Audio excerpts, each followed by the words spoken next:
Dear students, अभी हम start कर रहे हैं चैप्टर 6 सिमिलर ट्राइंगल्स। तो सिमिलर ट्राइंगल्स आपको तभी अच्छे से समझ में आएगा जब आपने क्लास 9th में कॉन्ग्रुएंट ट्राइंगल्स आपने पढ़ा है अच्छे से। ठीक है, तो एक बार हो सके तो कॉन्ग्रुएंट ट्राइंगल्स आप थोड़ा सा रिवाइज कर लेना।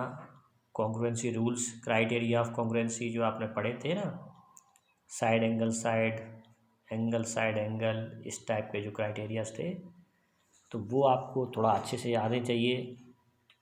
जिनको कॉन्ग्रुएंट ट्राइंगल में प्रॉब्लम है वो मुझे मैसेज करें या कॉल करें, तो मैं कॉन्ग्रुएंट ट्राइंगल्स पर बेस्ड भी कोई वीडियो बना दूंगा। तो एक रिवाइज करने के पर्पज़ से, रिकॉल करने के पर्पज़ से कुछ इन्फॉर्मेशन आपको कॉन्ग्रुएंट ट्राइंगल की दे दें। वैसे आपको पता है कि कॉन्ग्रुएंट ट्राइंगल क्या होते हैं, है ना। Two triangles are said to be congruent if their angles and corresponding angles and corresponding sides are equal. अगर उनके करस्पॉन्डिंग साइड्स इक्वल हैं, करस्पॉन्डिंग एंगल्स इक्वल हैं, तो वो कॉन्ग्रुएंट ट्राइंगल होते थे। ठीक है, तो अभी यहाँ जो टॉपिक है वो हमारा सिमिलर ट्राइंगल है क्लास 10th में। तो सिमिलर ट्राइंगल क्या होते हैं, तो वो समझने से पहले हम समझते हैं सिमिलर फिगर क्या होते हैं। तो सिमिलर फिगर क्या है? Two plane figures are said to be similar if they have exactly same shape but different size, है ना। सेम शेप और डिफरेंट साइज। देखिए, किसी भी फिगर का जो शेप और साइज है, उसमें अगर दो फिगर्स को हम कंपेयर कर रहे हैं और शेप उनका सेम है, साइज डिफरेंट डिफरेंट है, जैसे यहाँ पर ये मैंने फिगर बनाए हुए हैं, देखिए एक ये जो फिगर है और ये, इन दोनों का साइज डिफरेंट है ना, डिफरेंट साइज है, लेकिन शेप मतलब इस फिगर के अंदर जो है वही पर्सन इसमें है। जैसे आपका एक पासपोर्ट साइज फ़ोटो हो और आपका ही वही एक लार्ज साइड में, तो जैसे हम जूम करते हैं चीज़ों को तो उनका साइज चेंज हो जाता है, लेकिन शेप जो है सेम रहता है। तो ये समझ लीजिए कि इस फिगर का ये जो है जूम्ड फॉर्म है। ठीक है, तो हम ऐसे फिगर्स को सिमिलर फिगर्स बोलते हैं। तो साइज और शेप पर डिपेंड करता है, सेम होगा लेकिन साइज डिफरेंट डिफरेंट हो सकता है। तो सिमिलर फिगर समझ में आ गया आपको। जैसे हमने एग्जांपल दिया, two different size photograph of a person, any two equilateral triangle, any two circles, any two squares, ये आपके सिमिलर फिगर के एग्जांपल्स हैं ना। अब इसके बाद हम सिमिलर ट्राइंगल की बात करते हैं, क्योंकि ट्राइंगल की बात हो रही है तो ट्राइंगल का साइज और शेप डिपेंड करता है उसकी साइड और एंगल्स पर। तो इसकी डेफिनेशन हम ऐसे नहीं दे सकते कि two triangles are said to be similar if they have same shape but different size, क्योंकि वहाँ साइज और शेप डिपेंड कर रहा है एंगल्स और साइड पर। तो इसकी डेफिनेशन क्या आएगी? Two triangles are said to be similar if, यहाँ पर दो कंडीशन है, number 1 number 2। First condition, there corresponding angles are equal, उनके करस्पॉन्डिंग एंगल्स इक्वल होंगे। And second will be there corresponding sides are in the same ratio और proportional. अगर उनकी sides में एक रेशो है ना, the sides must be in the same ratio, same ratio में होनी चाहिए, रेशो सेम होना चाहिए।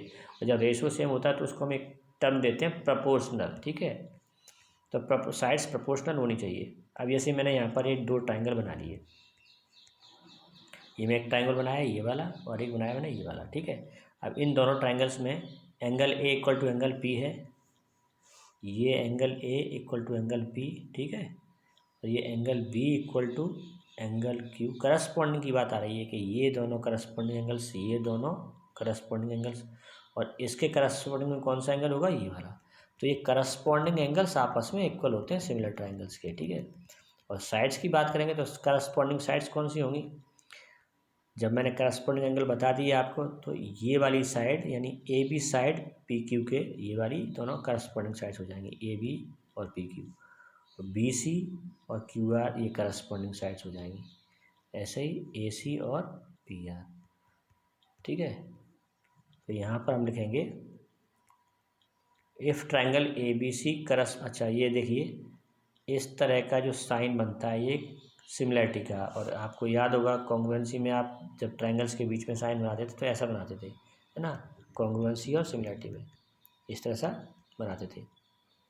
तो जब ट्रायंगल सिमिलर होते हैं तो उन सिमिलर ट्रायंगल्स को इस सिमिलैरिटी साइन के थ्रू लिखा जाता है। Triangle ABC similar to triangle PQR। यहाँ एक ध्यान देने वाली बात जो है, ट्रायंगल के वर्टिसेस भी करस्पॉन्डिंग ऑर्डर में होना चाहिए। यानी कि ये अगर मैंने ऐसा लिखा है triangle ABC similar to triangle PQR, इसको ऐसे रीड करते हैं triangle ABC similar to triangle PQR, तो ये लिखने का मतलब ये है कि यहाँ पर A के करस्पॉन्डिंग में P वर्टेक्स है, B के करस्पॉन्डिंग में Q वर्टेक्स है और C के करस्पॉन्डिंग में R वर्टेक्स है ना।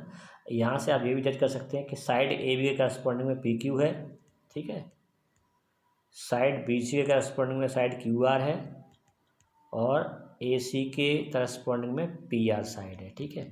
तो ये ऑर्डर भी हमें देखना पड़ता है। अगर आपने यहाँ पर लिख दिया QPR तो इसका ये मतलब हो जाएगा, अगर आपने इस PQR की जगह लिख दिया ट्रायंगल QPR तो इसका ये मतलब हो जाएगा A के करस्पॉन्डिंग में Q वर्टेक्स है, ठीक है।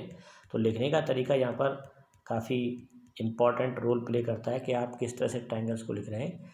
तो हम यहाँ पर उनको लिखने का जो तरीका है, यहाँ उनके वर्टिसेस हैं, वर्टिसेस को एक ऐसे ऑर्डर में लिखते हैं जिसके हिसाब से उनकी करस्पॉन्डिंग एंगल्स और साइड्स का रेशो हमें मिल जाता है, ठीक है। तो यहाँ पर जैसे मैंने इस तरह से लिखा है तो इसका मतलब एंगल A एंगल B और एंगल C के करस्पॉन्डिंग में PQR एंगल होंगे। और यहाँ जो करस्पॉन्डिंग साइड्स होंगी AB के करस्पॉन्डिंग में PQ, BC के करस्पॉन्डिंग में QR और AC के करस्पॉन्डिंग में PR। तो यहाँ हम साइड्स का रेशो इक्वल बताएंगे क्योंकि सिमिलैरिटी में एंगल्स इक्वल होंगे और साइड्स प्रोपोर्शनल होंगी, इस तरह से, ठीक है। तो ये यहाँ पर डेफिनेशन और डायग्राम के साथ में यहाँ पर इसको एक्सप्लेन किया है।